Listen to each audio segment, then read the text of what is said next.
Hello class, welcome back बच्चों। तो प्यारे बच्चों, स्टार्ट कर रहे हैं नया लेक्चर। बेटा, कल हम पास्ट ईयर क्वेश्चंस कर रहे थे, वहीं से चर्चा को शुरू कर रहे हैं। बेटा, कल हमने लास्ट क्वेश्चन ये किया था, आंसर डेलीगेशन था। चलो जी, आगे बढ़ाते हैं बात को।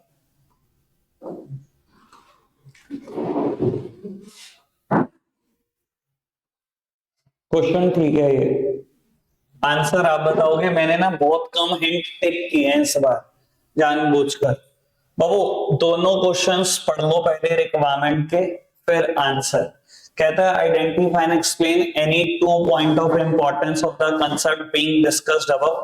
बेटा, आइडेंटिफाई करेंगे कंसेप्ट कौन सा, उसकी दो इंपॉर्टेंस बतानी है। कहता है name and briefly explain a suitable framework, यानी कि फंक्शनल या डिविजनल स्ट्रक्चर। पढ़ना फटाफट से, आंसर आपसे चाहिए। बाबू, आंसर क्या मिला? क्या मिला आंसर? पहले पार्ट का आंसर क्या है? पहले पार्ट का डिविजनल स्ट्रक्चर।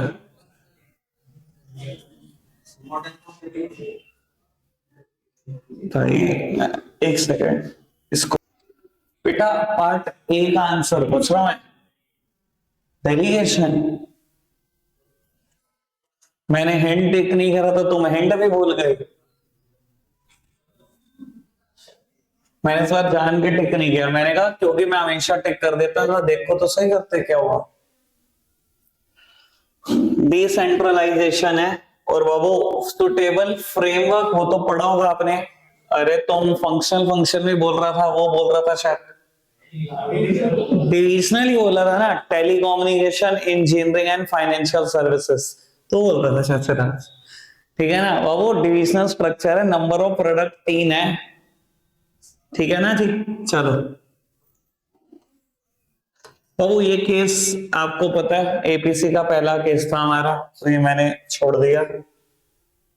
ये पढ़ना सिंपल है, वैसे तो कुछ नहीं पढ़ना है, यहां तक क्वेश्चन देख लो।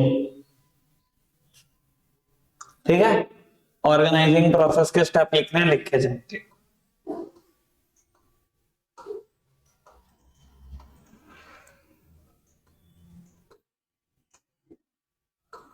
एपीसी का क्वेश्चन है सही। ये पढ़ो,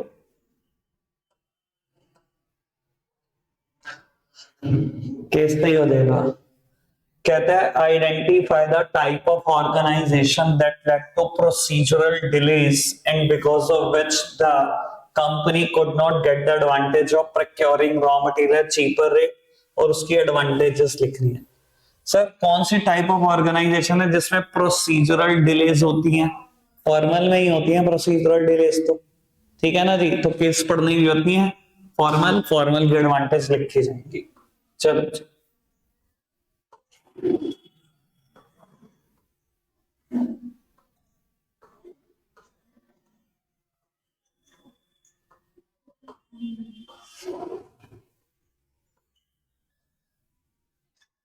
क्वेश्चन अच्छा है ये। वो रिक्वायरमेंट पढ़ लो पहले। Identify and state the organisational structure adopted by the company, और दो मेरिट्स और दो लिमिटेशन लिखे। पहले ऑर्गेनाइजेशनल स्ट्रक्चर बताओ, केस पढ़ो आप।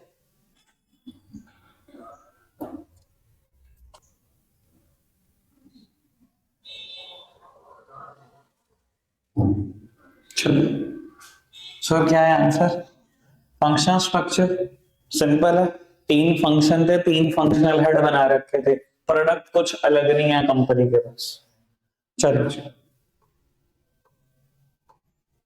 क्वेश्चन अच्छा है। मुझे हिंट बताना कहां से मिला, इस बार लाइन कोट करके बता देना। क्वेश्चन एनी का मैं कह रहा हूं, ऑर्गेनाइजेशनल स्ट्रक्चर ढूंढना है, फिर उसके एडवांटेजेस और लिमिटेशन लिखनी है, वो लिखी जाएंगी। ठीक है जी, मेरे को हिंट बताना कहां से मिला आपको। हिंट जिससे पूछो वही बताएगा, बाकी बढ़ना शुरू कर दो एक बार सारे। आंसर ना देना। सिराज क्या आंसर है? फंक्शन या डिवीजन? कैसे पता लगा?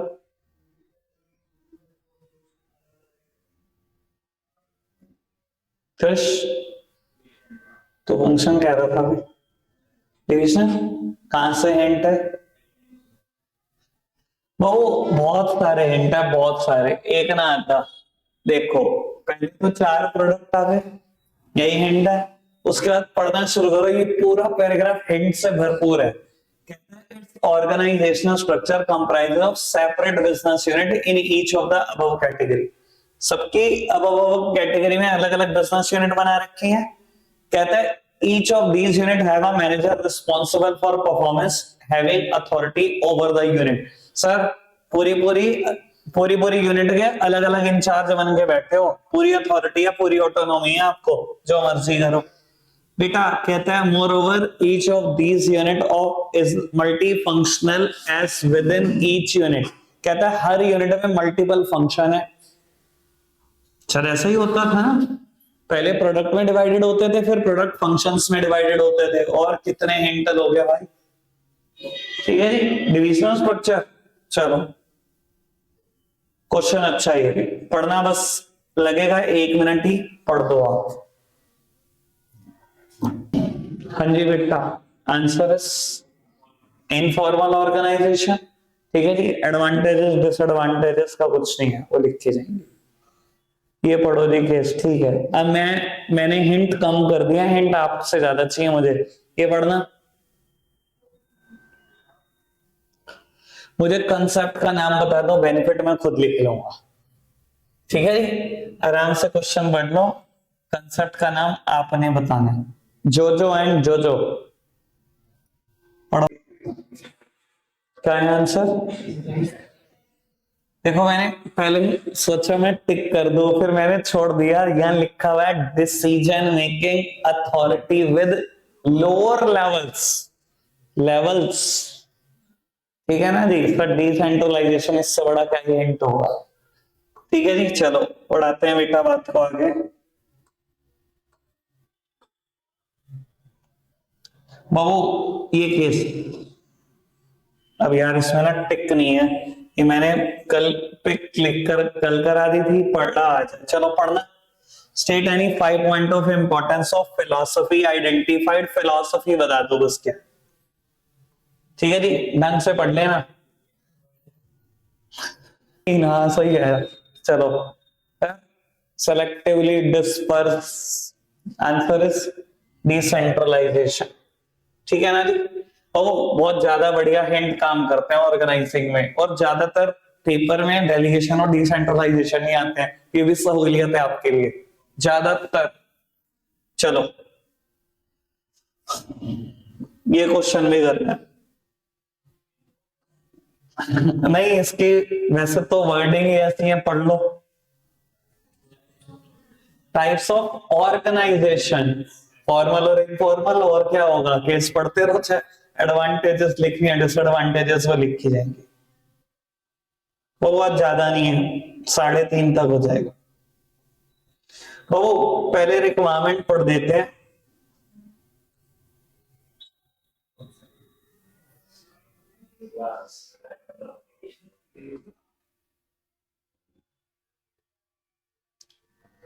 ठीक है जी, अभी ढूंढते हैं बेटा आंसर क्या है, पढ़ो आप।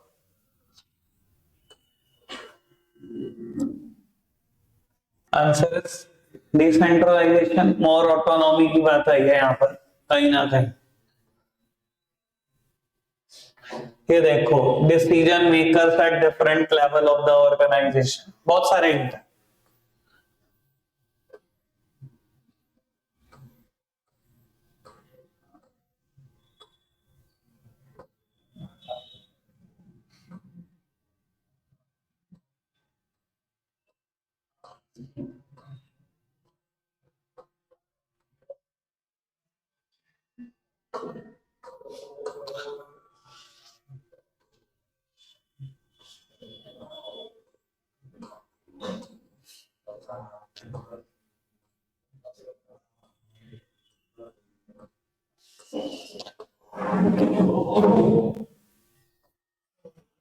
आराम से भाई बाबू, केस बेस्ड क्वेश्चन है, ठीक है ना।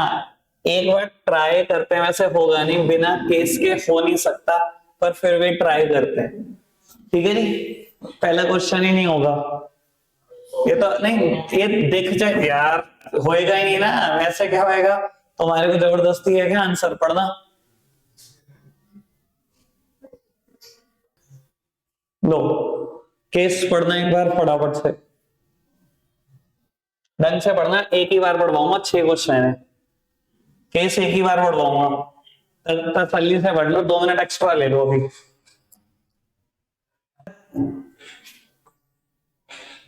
सेकंड पैराग्राफ पढ़ो,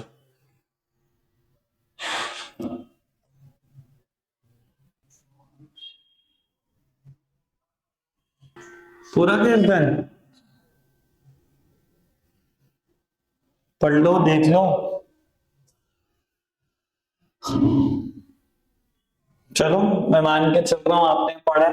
फर्स्ट क्वेश्चन का आंसर क्या था, डेलीगेशन, ठीक है, कंसेप्ट समझ में आ गया, पावर बटी हुई है। चलो अब आगे संभल कर,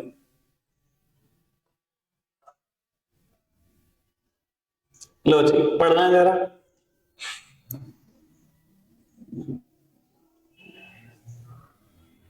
चलो मृत्युंजय, क्या होना चाहिए आंसर, बी, इफेक्टिव मैनेजमेंट, ठीक है, सिंपल है, हमने भी ऐसे ही समझा था सेम, अगर डेलीगेशन को समझा था तो, ठीक है। चलो देखते हैं आगे, 6 क्वेश्चन है बेटा, लो जी पढ़ो।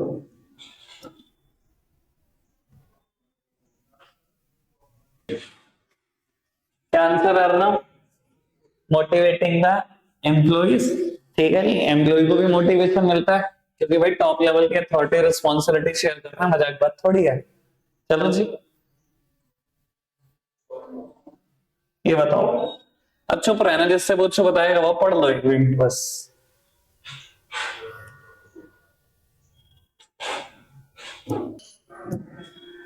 अरे क्या होना चाहिए आंसर,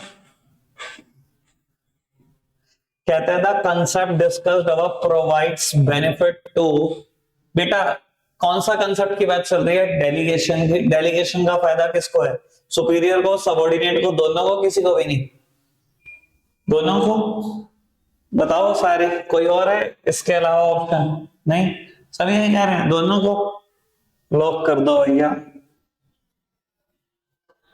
चलो ये पढ़ो, जिससे पूछूंगा बताएगा ही वही।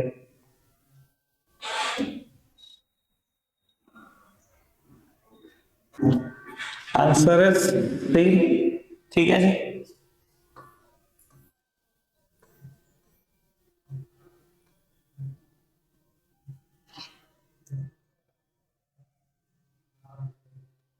लो जी पढ़ो, चलो आंसर इज डी। बेटा कहता है कौन इसमें से कौन सी ऐसी स्टेटमेंट है जो ट्रू नहीं है, इस कंसेप्ट से रिलेटेड, डेलीगेशन से रिलेटेड, जो सच नहीं है। बेटा ये जो स्टेटमेंट है ये डेलीगेशन की है ही नहीं, selectively disposal of authority, disposal या डिस्पर्सल, बाबू ये वर्ड तो डिसेंट्रलाइजेशन के लिए है ना, ठीक है ना। बी पार्ट तो बिल्कुल सच है, it is necessary in all the organisation, भाई no individual can perform all the task, delegation तो करना ही पड़ेगा ना, तो ये तो बात बिल्कुल ट्रू है। चलो जी बाबू नेक्स्ट केस पढ़ेंगे, केस पढ़ना पड़ेगा पहले, इसलिए केस पहले पढ़ ही लो, तसल्ली लगा लो, है बस ये केस केस बचा, इसके ऊपर 5 या 6 क्वेश्चन है, 5 या 6 मिनट और लगेंगे, इससे कम ही लगेंगे, पढ़ दो फटाफट से, ये लो तीनों फिनिश कर।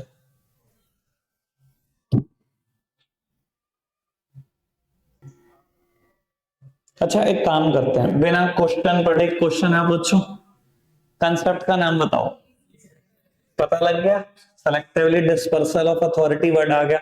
मैं कह रहा हूं यार पूरा का पूरी किताब पास्ट ईयर भरी पड़ी है इस वर्ड से, ठीक है ना, आपने देखा ही है, मैं नहीं आ रहा।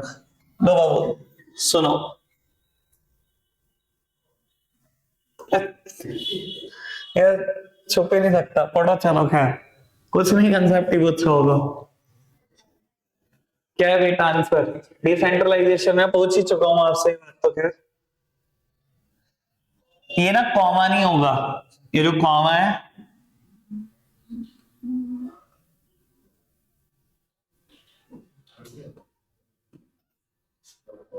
अरे छोड़ो, शुरू के 3 ऑप्शन में से आंसर है, मैं फोर्थ दिखाते हैं।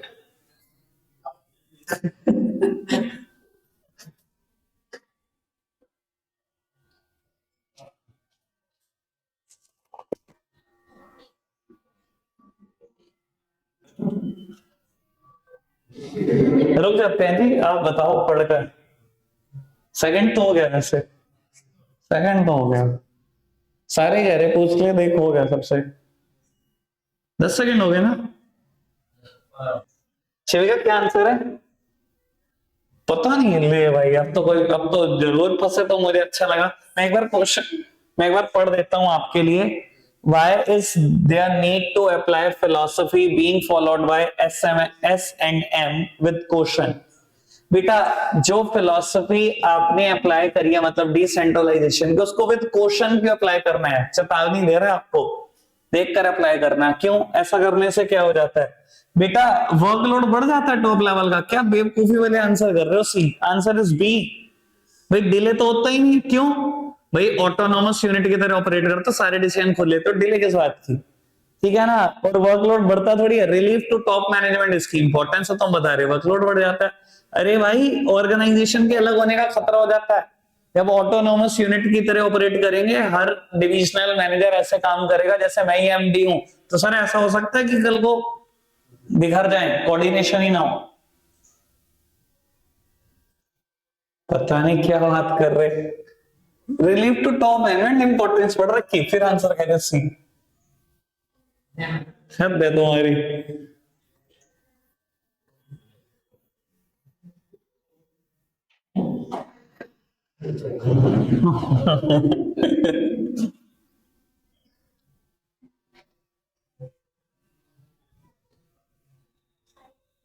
अरे हो रहा भैया, बहना मैं पढ़ तो लू, पहले देख तो लू डी ऑप्शन की जरूरत है कि नहीं है। चलो यही है, इन तीनों में से आंसर तो बताओ। चलो आंसर क्या है? ए है। क्यों है ऐसा? बाबू देख, जब ये सारे के सारे डिपार्टमेंट डिवीजन आपस में कंपटीशन करेंगे बेटा, इस कंपटीशन का फायदा हमेशा ऑर्गेनाइजेशन को ही हुआ है। ये लड़ते रहेंगे और मेहनत करेंगे, दूसरा उससे आगे निकलना चाहेगा, तीसरा उससे आगे निकलना चाहेगा, तुम करो मेहनत, ऑर्गेनाइजेशन ही कमाएगी मुनाफा। ठीक है ना जी।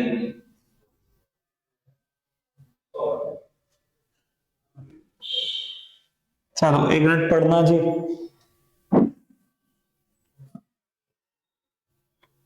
तीनों में से आंसर है, ढूंढ लो,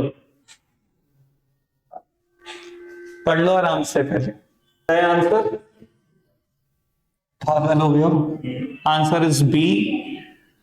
भाई पढ़ तो लो, कोई कोई बात ही नहीं है। सी वाली तो कहता है quote the line, quote the line from above which highlight the importance of philosophy towards providing management education to employ. Line quote करके बता दो इस कंसेप्ट की, मतलब डिसेंट्रलाइजेशन की, आपको कब लगा कि मैनेजमेंट एम्प्लॉय को एजुकेट कर रही है? सर थर्ड पॉइंट से ये लगा कि एजुकेशन दे रही है मैनेजमेंट, कुछ भी मतलब। सेकंड पॉइंट से तो लग रहा है अगर उसके अंदर हम टैलेंट डेवलप कर रहे हैं। क्या है यार, तुम तो भाई बहुत आफती हो।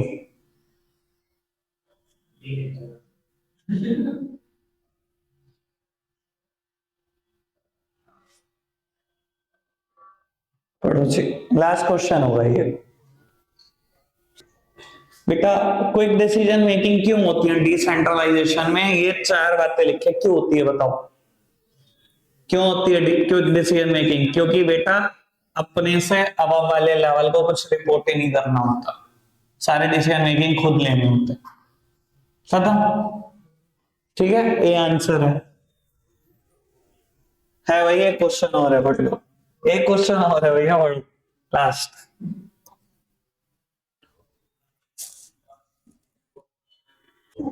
आंसर क्या है? ऑप्शनल। ठीक है ना जी। अब ये एक 5 MCQ का टेस्ट है आपका, ठीक है ना, आकाशिक जैन पोस्ट। बेटा organizing dash of a management है, ये of a management, a of नहीं है, ठीक है जी। बाकी देख लो, अभी आप करते जाओ, 5 MCQs हैं, सिर्फ आंसर लिख दो।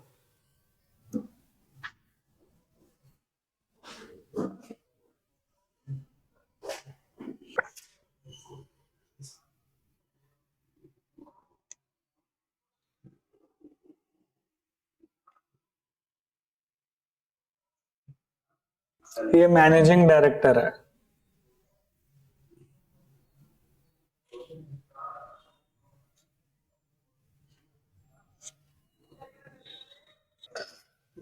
तो इन पांचों के आंसर, अच्छा कर्नाटक नीचे भी कर दे बाबू। एक बस अब 30 सेकेंड्स और ले लो, फिर आंसर में डिस्कस कर दो, ठीक है। 30 सेकेंड्स और ले लो, फिर डिस्कस कर। बाबू आंसर है C B D B B, CBD BB, ठीक है। आज के लिए रखेंगे कुछ डिपार्टमेंटलाइजेशन,